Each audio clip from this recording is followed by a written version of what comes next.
Gracias, pastora. Bueno, hermanos, llegó el momento especial del alimento espiritual. Hoy tenemos a cargo a nuestra pastora Sonia Orozco. Realmente,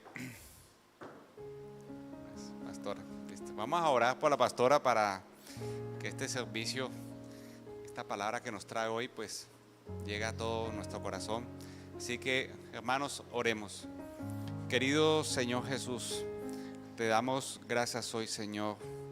Gracias, Señor, por la pastora Sonia Orozco, Señor. Gracias por preocuparse por el templo, Señor, por preocuparse, Señor, por nuestros hermanos aquí presentes y por guiarnos a nosotros, Señor, con toda la sabiduría, inteligencia, Señor, que tú le das a ella, Señor. Te pido a ella, Señor, toda la salud, Señor, el amor, Señor, que la palabra tuya, Señor, a través de ella fluya hacia nosotros, Señor. Te pido, Señor, que le des toda la energía, Señor, para que este momento ella sienta toda la energía y pueda llevar la palabra con mucho amor como tú lo deseas, Padre. La bendecimos, mi Señor, en el nombre poderoso de nuestro Señor Jesucristo. Amén. Vamos a rodar el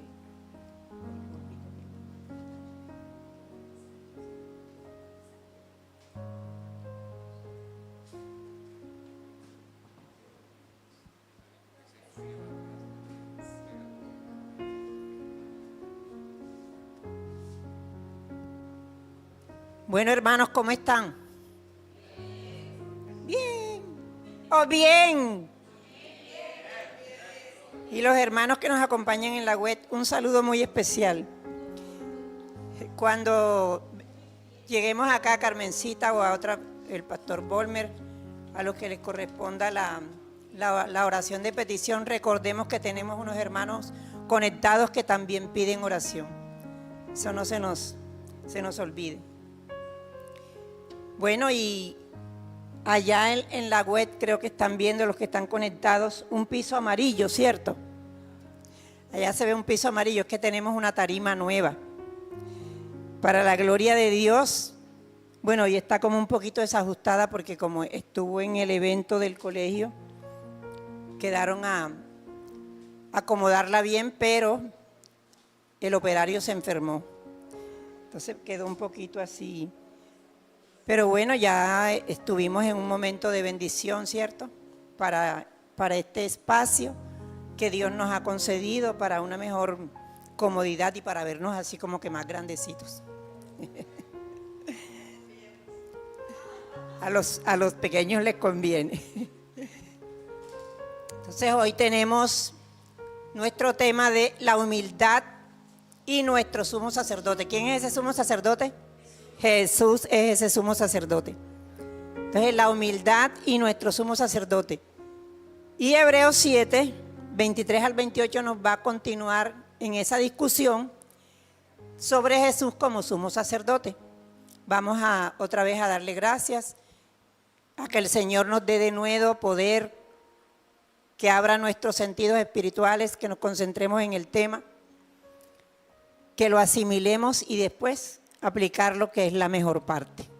Porque si escuchamos y no lo aplicamos, se pierde. Entonces vamos a explorar la humildad que demostró Jesús al convertirse en nuestro sumo sacerdote. Señor, te damos gracias en esta mañana.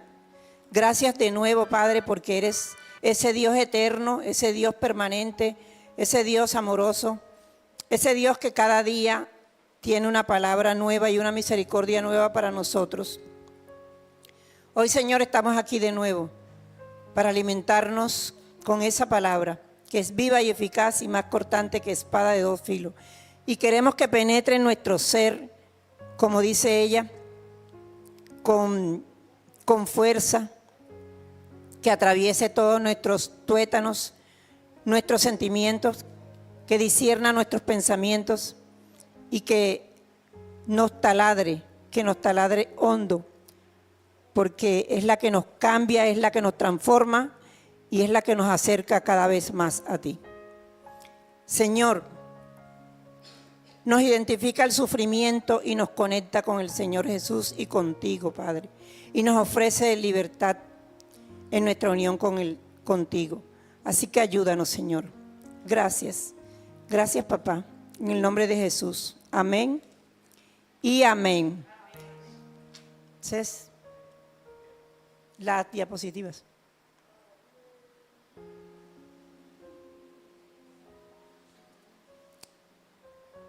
El escritor británico apologista cristiano anglicano C.S. Lewis nos dice en su libro Mero Cristianismo que el mayor mal es el orgullo.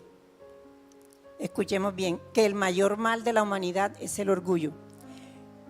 La falta de castidad, la ira, la codicia, la embriaguez y todo eso, dice él, son meras picaduras de pulgas comparados con el orgullo. El orgullo conduce a todos los demás vicios. Es el estado mental completamente anti Dios. El orgullo ha sido la principal causa de miseria en cada nación y en cada familia desde que el mundo comenzó. Y mucho antes sabemos que existió un arcángel que fue colocado en un puesto elevado, pero que se enorgulleció, se enalteció, se exaltó y dijo, no, yo quiero ser como el Altísimo, a mí esto no me basta, no me sirve. ¿Y qué hizo? Causó un caos terrible, ¿cierto? Eso ya lo conocemos en Ezequiel, en Isaías. El orgullo es un problema humano universal. También en las antigüedades de los judíos, un escrito, un documento, se nos dice que el sumo sacerdote Ananías era corrupto y tenía una cantidad de siervos a su disposición que lo imitaban, que hacían otro tanto. Iban a las eras y se llenaban de los diezmos, se llevaban los diezmos de los sacerdotes por la fuerza. Y golpeaban a los que no les daban diezmo. Y los otros sumos sacerdotes actuaron igual que sus siervos, sin que nadie se los prohibiera. De modo que los sacerdotes que tenían que alimentarse con ese dinero de los diezmos o con esas especies que ellos llevaban, hasta murieron de hambre. Entonces, es un mal que viene desde épocas antiquísimas. Entonces, ¿cómo creemos nosotros que era en ese momento la apreciación o el concepto que se tenía del sacerdocio? ¿Y cuál es la opinión que se tiene hoy o el concepto que se tiene hoy también de algunos que están en el sacerdocio? Con esta situación de la avaricia, de la codicia, del amor al dinero. Entonces, vamos a ver por qué Jesús sería diferente. ¿Por qué Jesús sería diferente? Un sumo sacerdote permanente, perfecto, eterno. Él permanece aún en el cargo. Y vamos a leer juntos Hebreos 7, ahí está en la pantalla, Hebreos 7, 23 al 25. Y este pasaje enfatiza la permanencia del sacerdocio de Jesús, alguien que fue hecho perfecto. Entonces dice, a partir del 23, ahora bien, a los sacerdotes la muerte les impedía seguir ejerciendo sus funciones. Y por eso hemos tenido muchos de ellos. O sea, era un sacerdocio perecedero, eran reemplazables. Pero como Jesús permanece para siempre, su sacerdocio es imperecedero. Por eso también puede salvar por completo a los que por medio de él se acercan a Dios, ya que vive siempre para interceder por ellos. O sea, está ahí, a la diestra del Padre, es nuestro sacerdote y está al servicio nuestro. No desaprovechemos pues ese privilegio tan grande que tenemos. A través del sufrimiento como hijos de Dios era moralmente perfecto. Venció las tentaciones de Satanás y se esforzó por preparar a un pueblo para la salvación. Comprendía nuestra condición humana y la sigue comprendiendo. Consideremos pues estas cualidades y cómo se relacionan con la humildad. Robert Berkeley escribe, así que el escritor de Hebreos, otro cristiano, un teólogo, dice así que el escritor de Hebreos dice que el sacerdocio de Jesús es algo que nunca se puede quitar. Nunca se le puede quitar, ni tampoco hay nadie que lo pueda suplantar, que lo pueda poseer, tan duradero como las leyes que mantienen unido al universo. Pasemos, ore. El sufrimiento, el servicio y la conexión con la humanidad. Ahí tenemos Hebreos 7 del 26 al 28 y estamos usando la nueva versión internacional. Dice, nos convenía, ¿cierto? Nos conviene tener un sumo sacerdote así, santo, irreprochable, puro, apartado de los pecadores y exaltado sobre los cielos. A diferencia de los otros sumos sacerdotes, él no tiene que ofrecer sacrificio día tras día. Primero por sus propios pecados y luego por los del pueblo, porque él ofreció el sacrificio una sola vez y por siempre, cuando se ofreció a sí mismo. De hecho, la ley designa como sumos sacerdotes a hombres débiles, pero el juramento posterior a la ley designa al Hijo, quien ha sido hecho perfecto para siempre. Eso merece un aleluya bien grande. Amén. Y ahí en ese cuadrito tenemos Efesios 2, 3 al 4, vivir en humildad y al estilo de Cristo. Busquemos Filipenses 2, 3 al 4. Dice, no hagan nada por egoísmo o vanidad. Más bien con humildad. Consideren a los demás como superiores a nosotros mismos. Cada uno debe velar no solo por sus propios intereses. Aquí hay una pelea del mundo. Una pelea entre nosotros. ¿Tú por qué te preocupas más por el otro que por ti? Preocúpate por ti mismo. Y no es que al preocuparnos del otro vamos a dejar de preocuparnos por nosotros, pero sí es un mandato que dice debemos velar no solo por ti, no solo por tus propios intereses, sino también por los intereses de los demás. Pasamos a la siguiente. Vamos leyendo esa escritura de Filipenses 2, 6 al 7, si alguno quiere leerla desde allá en voz alta.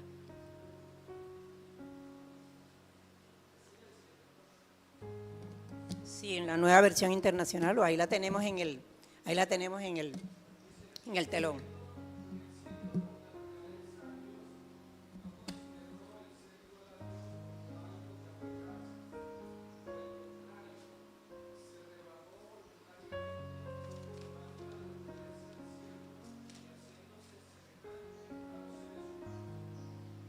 Semejante a los seres humanos.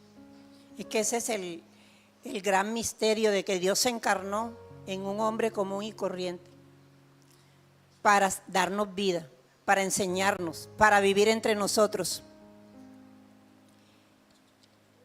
Aquí dice que también nosotros experimentamos sufrimiento y sacrificio. Decía Pablo que en mí están las marcas de Cristo, que a nosotros no nos gusta llevar. Y el relato de Job nos ayuda a entender que muchas veces nuestro sufrimiento no tiene explicación. ¿Quién tiene aquí explicación? No hay respuestas. Solamente que estamos en un mundo caído. Y no empezamos nosotros a suponer que lo está castigando Dios, que le hizo esto, que lo otro. No tenemos respuestas. Jesús renunció voluntariamente a sus derechos como hijo de Dios y nos invita a nosotros también a hacerlo. Es difícil, ¿cierto? No es fácil. Que nosotros renunciemos a nuestros derechos, a lo que creemos tenemos derecho. porque nosotros somos hijos de Dios. Jesucristo vive en nosotros. Hemos muerto al viejo hombre y Él está en nosotros. Dejemos lo que Él viva a través de nosotros. Dice el relato de Job que sufrió en extremo, ¿cierto? Ningún humano ha padecido lo que Cristo padeció.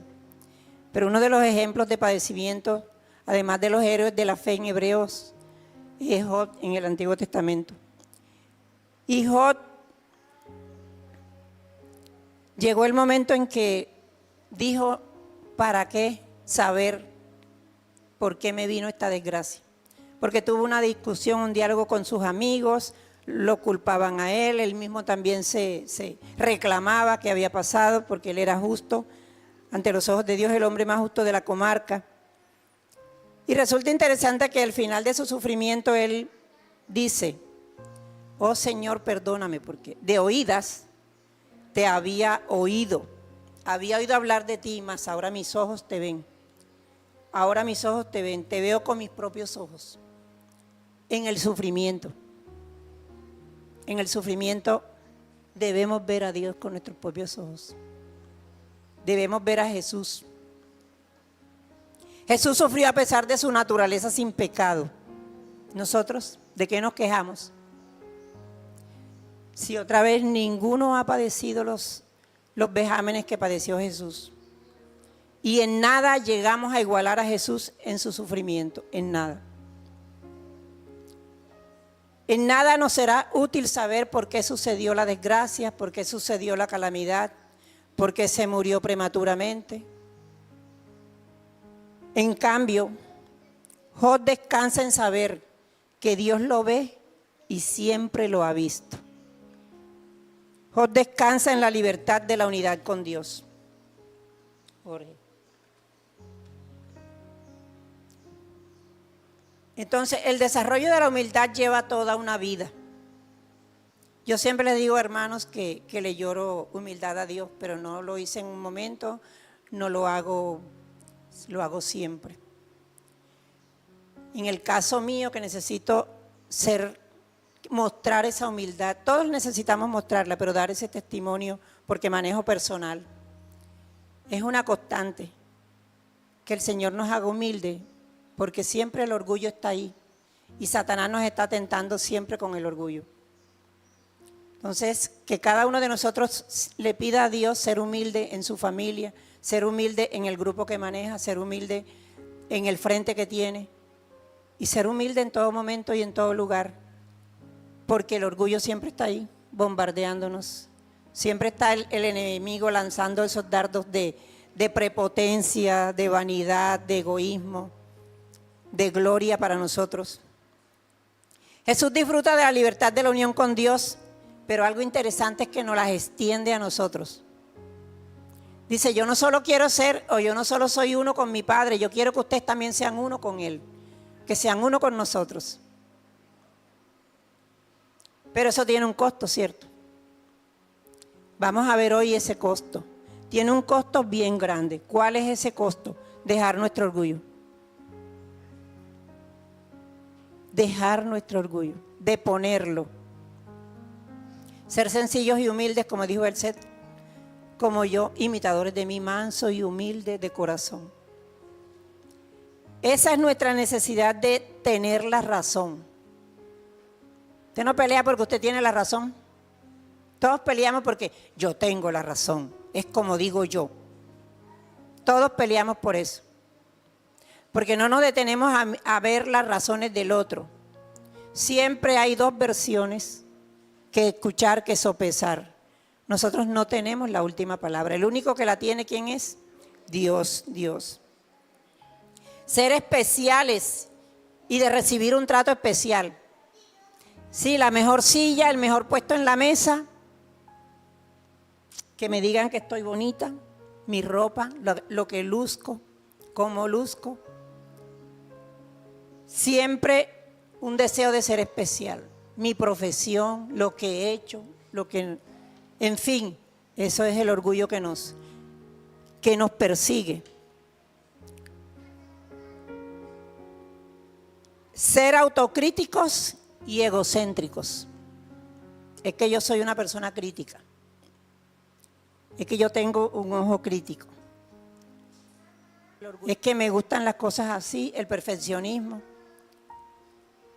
Y nos vamos llenando de una vanagloria, de una vanidad, y no dejamos que fluya en nosotros la humildad.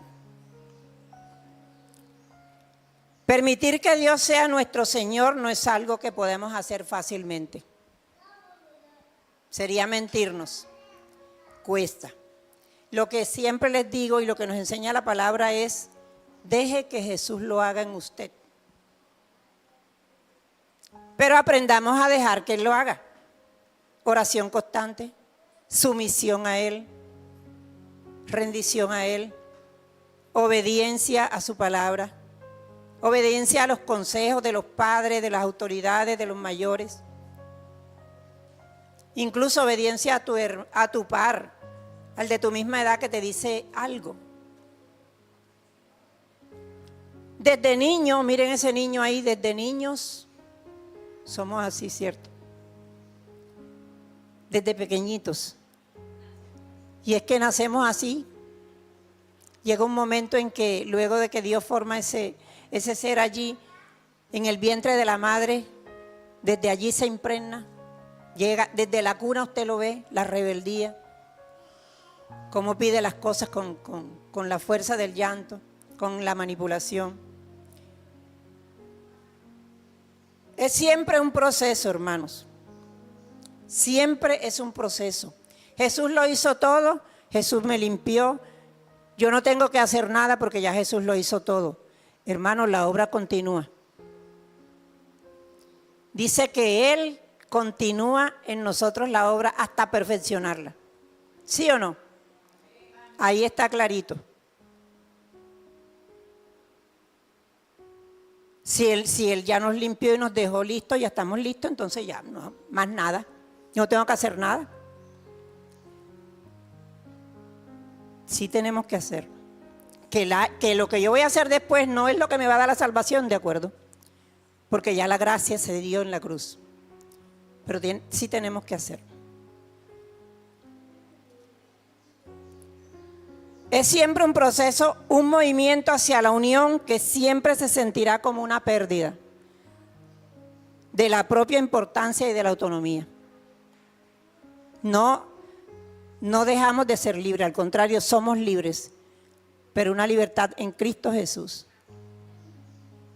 Una libertad que podríamos llamar condicional. ¿A qué? A la palabra de Dios, a lo que Él nos dice. Todo este viaje de Job puede verse mejor como el doloroso camino del alma de la poda. Vamos a ver un video ahorita. El árbol, la poda del árbol, la poda de las plantas, ¿se hace una sola vez? Es un proceso continuo para quitarle las ramas que ya murieron, para que dé más fruto, para que florezca. Siempre hay una poda continua. Siempre habrá una poda continua. Y tú tienes que dejar que Dios te pode para que des más fruto. La poda de la rama de su pretensión, la poda de la rama de tu autonomía, y toda la carga que conlleva autovalidación y autocrítica. ¿Sí? ¿Cuánto valgo y cuánto critico a los demás? ¿O cuánto me critico también a mí mismo? La libertad es cuando sabes que ni la una ni la otra importan. No importan. No valen nada. Estamos llenos de vanidad, de soberbia, de prepotencia. Nos llega una enfermedad, una calamidad y todo se vuelve nada. Ahí se acaba todo. Por eso en el sufrimiento vemos al Señor, que nos damos cuenta. Somos tan efímeros que hay que pedirle: Señor, ten misericordia de mí. Ten misericordia de nosotros. Busquemos Filipenses 1:6. Yo se los envié en el grupo. Filipenses 1:6. Y alguno me lo expresa o lo lee, por favor, en voz alta. Si tú lo tienes, ahí también lo puedes poner en la pantalla.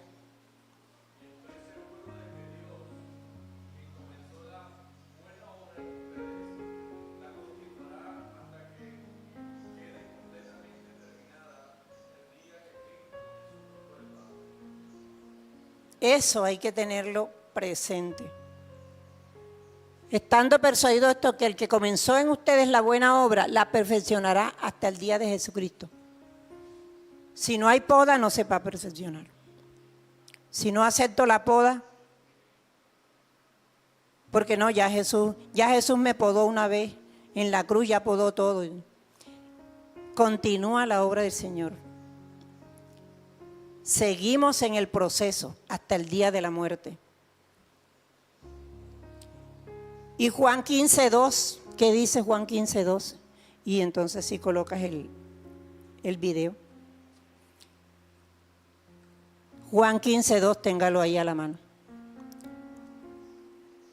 Todo pámpano que en mí no lleva fruto lo quitará. Y todo aquel que lleva fruto lo limpiará para que lleve más fruto. La primera parte es fuerte, ¿sí? Porque somos pámpanos. Pero la segunda está llena de esperanza y en esa estamos nosotros. Que todo aquel que lleva fruto lo limpia para que lleve más fruto, para que dé más fruto. Qué bonito, ¿cierto? Entonces, Señor, límpianos, sigue podándonos. Vamos a ver el video.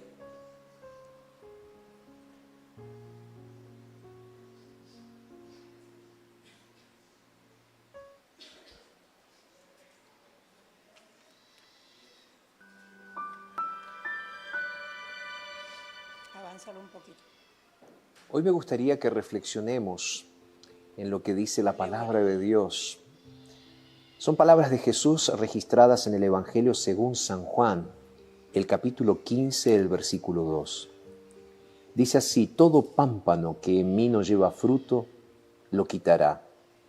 Y todo aquel que lleva fruto, lo limpiará para que lleve más frutos. Este versículo está ofreciendo una perspectiva por parte del pensamiento de Jesús sobre lo que representa realmente el crecimiento espiritual y la productividad espiritual.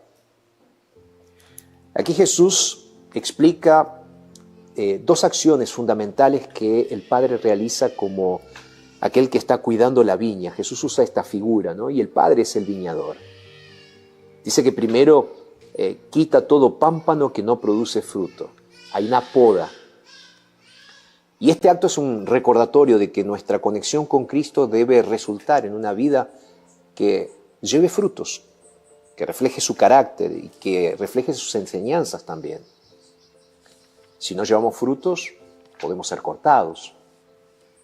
Ahora, la segunda acción es un poco más profunda, porque dice: toda rama que da fruto, la poda para que dé más fruto. Este proceso de limpieza es en realidad un corte. En la agricultura la poda no es destructiva. Por el contrario, la poda es vital para que la planta reciba más fuerzas, para renovar las ramas que pueden estar enfermas o que no son productivas. Y esto permite que la planta concentre su energía en producir más y mejor fruto. De hecho, este proceso de poda espiritual puede ser doloroso, puede significar la remoción de ciertas comodidades, de ciertos hábitos, incluso de ciertas relaciones que no están contribuyendo para nuestro crecimiento espiritual. Sin embargo, el propósito de Dios en la poda es claro y lleno de esperanza. Él desea que seamos aún más fructíferos en nuestra vida espiritual, que nuestra vida sea más abundante y de esta manera podamos bendecir a otros. Hoy me gustaría que me acompañes a orar para pedirle a Dios que, al igual que la vid, la poda no es destructiva. Eso se me quedó, la poda no es destructiva. Tiene un propósito de nuestro Padre que nos ama y no quiere que nadie se pierda, nadie perezca, sino que todos procedan al arrepentimiento. ¿Qué nos dice la Biblia sobre el orgullo? La Biblia usa diferentes palabras para hablar de orgullo: arrogancia, altivez, jactancia, pretensión, vanagloria, etc.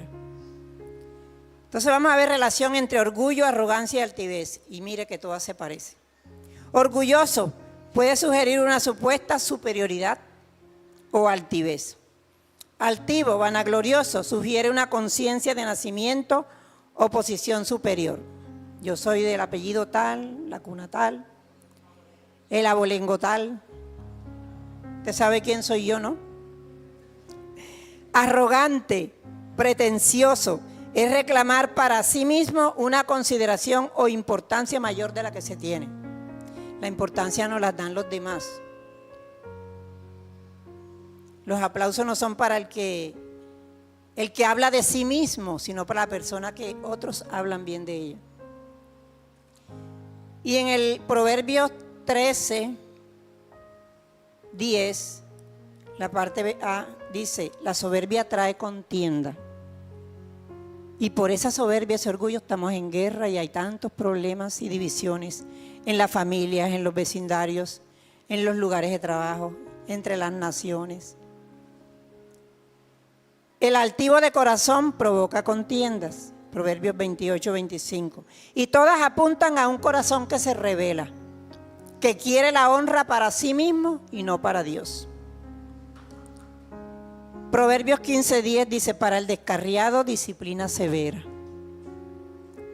Y para el que aborrece la corrección, la muerte.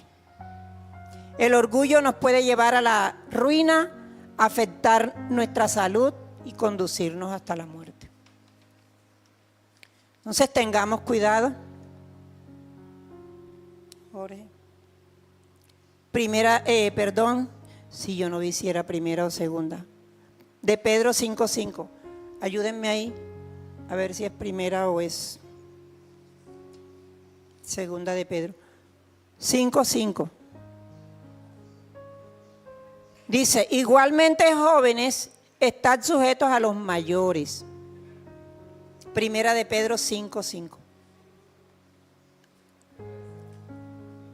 Sí, igualmente jóvenes, estad sujetos a los mayores, todos revestidos de humildad, unos para con otros, porque Dios resiste a los soberbios, pero da gracia a los humildes.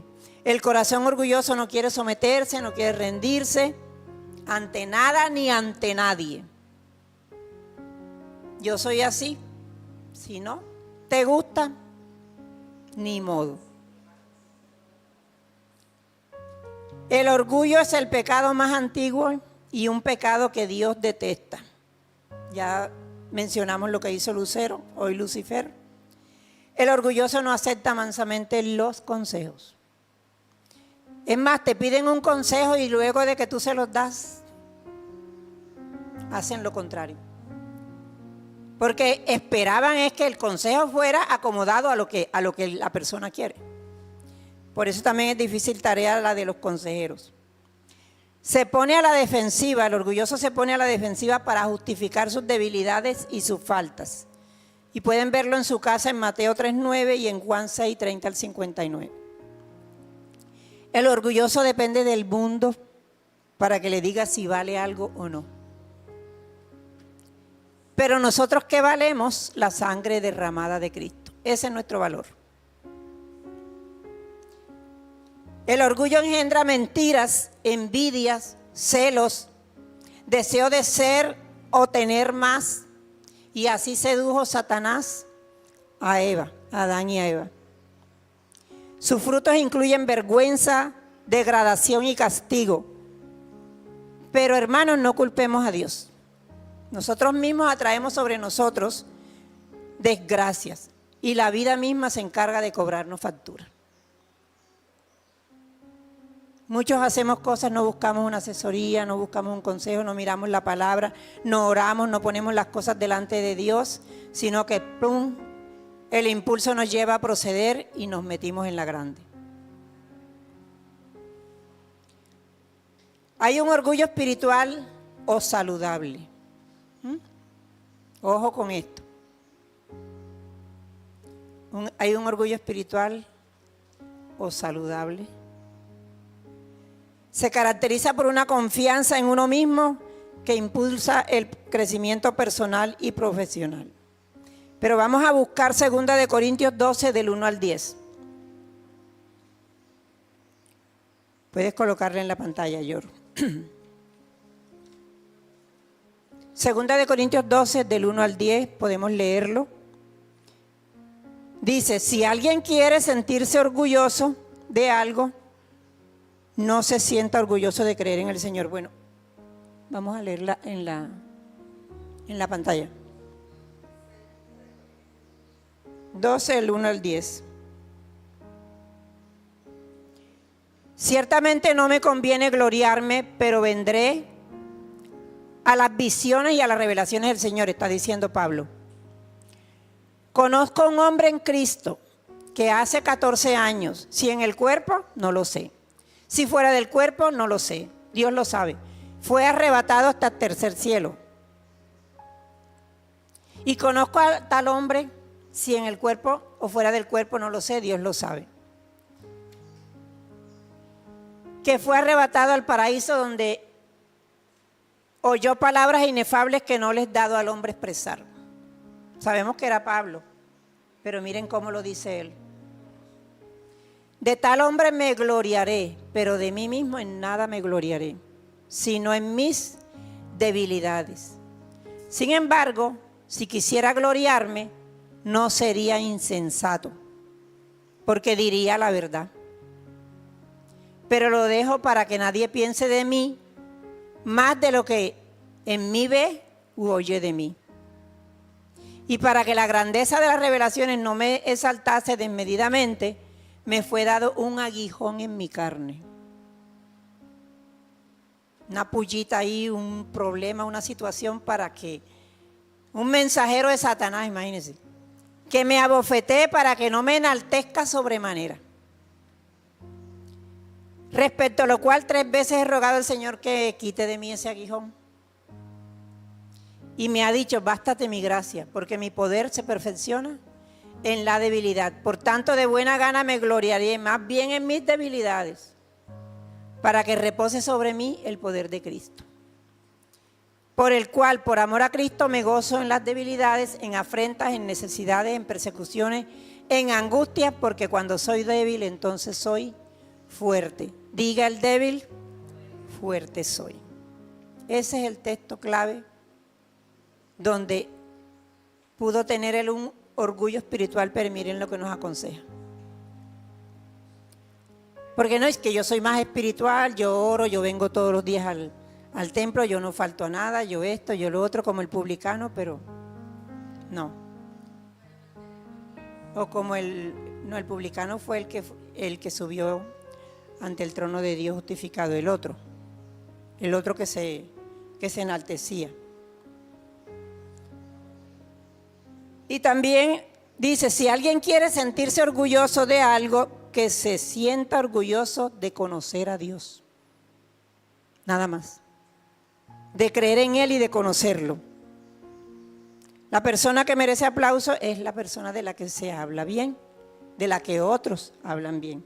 Y Daniel 5:20 nos dice que Nabucodonosor se llenó de orgullo y terquedad, porque la terquedad acompaña al orgulloso. Terco, que es así, y que tú. Entonces se le quitó el poder que tenía como rey y se acabó toda su gloria. Lo llevaron lejos de la gente, se volvió como un animal, vivía entre las bestias salvajes, comía pasto como el ganado y el rocío mojaba su cuerpo. Qué bueno, hermanos, que tenemos a Cristo que pagó por todos estos pecados y por el pecado del orgullo y del orgullo espiritual. Recordemos a ese publicano que dijo, sé propicio a mí, pecador. La siguiente. Reflexionemos sobre las cualidades de amor, humildad y servicio de Jesús a pesar del sufrimiento. Abracemos la libertad de la unión con Dios que tenemos en nuestro sumo sacerdote Jesús. ¿Cuál es nuestro llamado a la acción? ¿Cuál es la aplicación del sermón? De nada sirve escuchar si no lo aplicamos en nuestra vida diaria. Observa a un padre joven que cuida atentamente las necesidades de su hijo pequeño. Alguien que cede su puesto en la fila y no todo lo contrario, que trata de quitarle el puesto al que ya está delante. Alguien que da la mano a un anciano, que comparte su bocado con un mendigo, no importa lo sucio que esté, que sirve a pesar de. Piensa, ¿cómo puedes convertirte en las manos y los pies de nuestro sumo sacerdote en el día de hoy? En esta tierra que el Señor tu Dios te da. Porque Él nos ha puesto como sus manos, como sus pies, como sus atalayas. Ore conmigo. Señor, gracias porque has hablado a nuestros corazones en este momento. Cambia este corazón orgulloso que se cree más espiritual que el de los demás. Perdónanos, Señor. No queremos ser como aquellos que oraban en alta voz en las calles, solo para que otros los vieran. Tal vez no hacemos de esa manera, pero sí usamos palabras rebuscadas al orar para impresionar a los demás. O creemos que el volumen de nuestra voz y nuestros ademanes llamará más tu atención. Quizás creemos que nuestro conocimiento teológico nos hace superiores. Sabemos que al presumir de orgullo espiritual despreciamos tu gracia, porque nuestras buenas obras son como trapos de inmundicia ante tu santidad. Oh Dios, desarraiga de nosotros la presunción. Ayúdanos a entender que no hay nada que nos gane, tu salvación ni tu favor. Que no se nos olvide que solo tú puedes hacer limpio y puro nuestro corazón. Que nuestra oración sea cada día como la del publicano en la historia del Evangelio de Lucas. Dios, ten piedad de mí, pecador. Para descender a tu casa justificado, porque todo el que se engrandece será humillado, pero el que se humilla será engrandecido. Reconocemos nuestro orgullo como pecado y oramos y clamamos a ti, oh Señor, por un corazón humilde. Un corazón despojado de este mal que envenena el alma y nos aleja de ti. Padre, vamos ahora a la cruz para crucificar este pecado. Porque en la cruz hay una cura para cada enfermedad espiritual. Hay alimento para cada virtud espiritual en el Salvador. Y debemos ir a ti con más frecuencia. Padre nuestro, Señor Jesús, Espíritu Santo de poder y gloria. Esta semana hemos celebrado 40 años del Rivera International School. Pero 40 años no es nada comparado con la eternidad. Y a esa eternidad no nos llevamos nada material, ni tampoco intangibles como el intelecto, la fama, los honores, ni la inteligencia artificial, etc. Todo esto usado para el bien es maravilloso porque tú, Dios, nos has hecho creativos. Pusiste de ese atributo creador en nosotros para que sojuzgáramos al mundo y fuéramos felices. Pero el hombre orgulloso ha usado tanta creatividad para el mal, ocasionando guerras, fracasos, fraudes, etc. Ayúdanos, papá. Sigue transformándonos en personas humildes, muy humildes y sencillas, con corazón contrito y humillado como Jesús, mansos y humildes de corazón. Gracias, papá. Te lo rogamos en el nombre de Jesús. Amén y amén.